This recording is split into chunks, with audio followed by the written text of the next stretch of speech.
o que dá e o que recebe reconhece a paz se houver equivalência, se acontece equilíbrio. Quando nós nos sentimos credores, quando a gente dá algo para alguém, e devedor quando recebemos. Isso é bem estranho, mas é a parte emocional que nós estamos falando, né?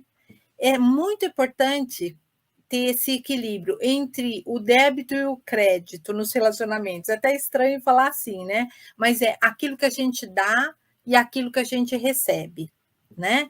E quando a gente, de algum jeito, tem um desbalanceamento nesse equilíbrio, a gente afeta de uma maneira assim que pode trazer muitas consequências no relacionamento. Então, a gente vai saber um pouquinho mais sobre esses detalhes. Como é que a gente mantém esse equilíbrio nas relações e com relação ao perdão, né? O que nós queremos conversar hoje aqui não é sobre o perdão de uma forma assim, como se fosse um evento especial. Olha, aconteceu uma coisa muito complexa e eu vou trabalhar o meu perdão. Nós vamos trazer hoje aqui um conceito de trabalhar o perdão na forma de uma atitude, num hábito que a gente vai incluir na nossa vida. E o motivo disso é porque nós vamos trabalhar com o perdão de relações significativas da sua vida. É um pouco diferente de quando a gente, por exemplo, tem uma questão com alguém que a gente nem quer ver nunca mais e a gente perdoa para não ter mais aquela relação, aquela emoção. Ou quando a gente tem uma situação que a gente precisa perdoar, ou que a gente tenha que pedir perdão, mas não faz parte de uma relação significativa da nossa vida.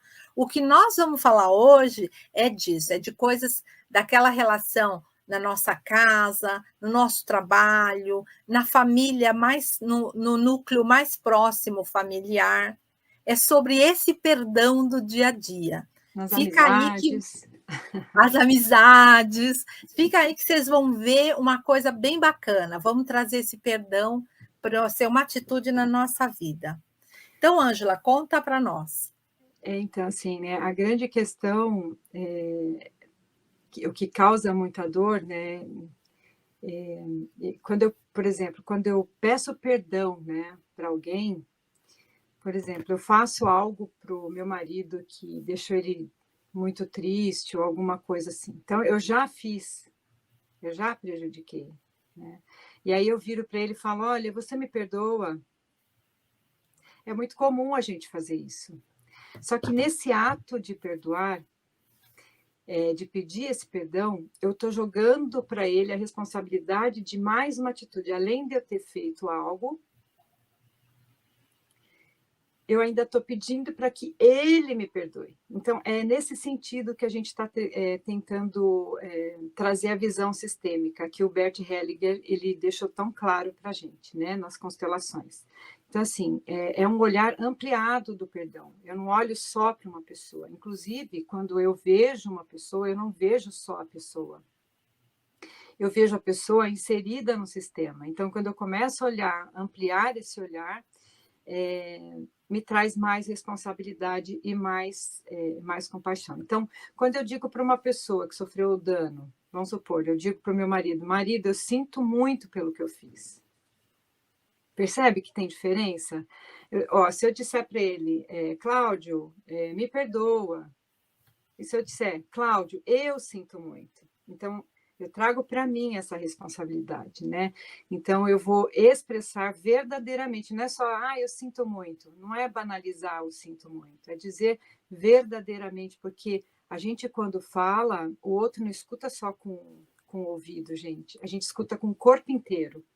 Isso foi novo para mim, porque a gente acha que ouve só com os ouvidos daqui. Não, o corpo inteiro vibra quando a gente diz eu sinto muito verdadeiramente.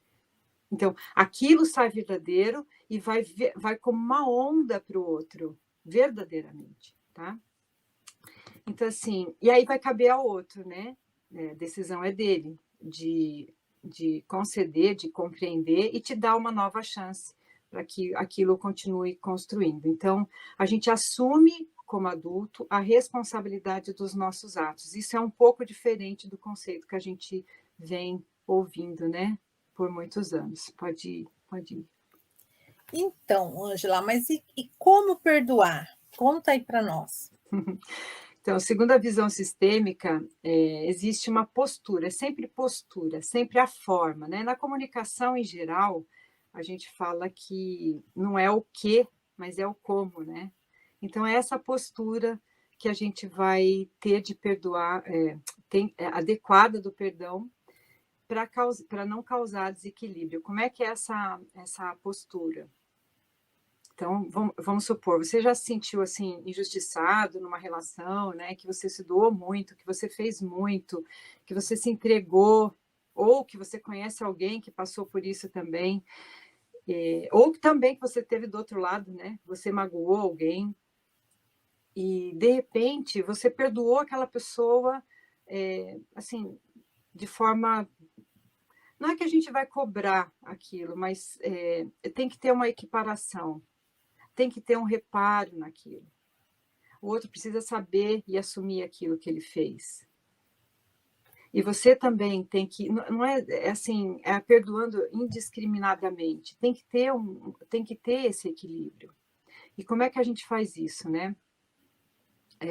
Com essa postura de respeito. E aí, aqui a gente coloca, né, que essa regra não se aplica a pais e filhos, porque quando a gente fala de pais, naturalmente o pai e a mãe, ele na visão sistêmica, ele está sempre maior, ele é maior que a gente. Isso não quer dizer que a gente não se magoe com mãe e pai, tá, gente? Não é isso não, tá?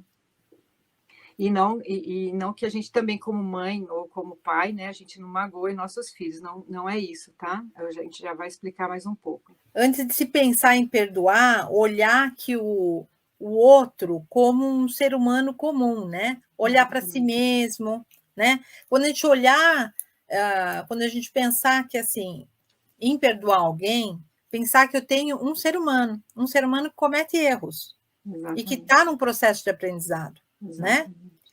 E quando a gente fala de aceitar esse perdão, nós não estamos falando em passividade ou em aceitar coisas erradas, porque às vezes existe essa conotação. E a pessoa pede perdão e eu tenho que aceitar. Aí, teoricamente, eu aceito, mas no coração, não aceitei. Aí, quando a gente faz às vezes até no intuito de querer não causar um conflito, a gente às vezes acaba trazendo o quê? Uma doença, uma mágoa, uma coisa que a gente não consegue resolver, ou uma tristeza que a gente não sabe de onde vem. Então, vem dessas coisinhas do dia a dia. Por isso que nós estamos querendo trazer aqui a questão da gente conseguir trabalhar a resolução dos pequenos conflitos ou dos grandes conflitos na família, nos relacionamentos próximos. Como é que eu perdoo? E como é que eu peço o perdão, né? A Ângela já colocou para nós, né? Eu sinto muito, eu chamo para mim a responsabilidade Isso. daquilo que eu cometi, né? E a mesma coisa, quando alguém me pede, me perdoa, eu olho e falo, a pessoa está num processo de aprendizado. Eu entendo que ela é uma pessoa comum, que comete erros, como eu também, né? Não tem superioridade entre perdoar ou pedir perdão, né? O que nós vamos despertar, trabalhar em nós para perdoar, é despertar compaixão.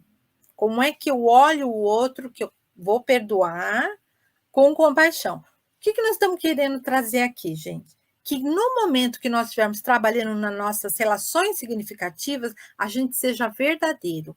Quando eu falar que eu perdoo mesmo. Quando eu pedir perdão, quando eu falar eu sinto muito, eu estou trazendo para mim a minha responsabilidade, e claro, com isso, a minha visão de que se eu errei agora, eu posso acertar no futuro, e isso vai trazer paz, né? Se eu for me colocar num sentido de, eu vou te perdoar, então tá bom, no caso do marido aí, né, que a Ângela deu o exemplo. Tá bom, marido, eu vou te perdoar. Às vezes isso pode colocar a quem vai conceder o perdão uma condição de ficar, se arrogar, né, se colocar num local superior.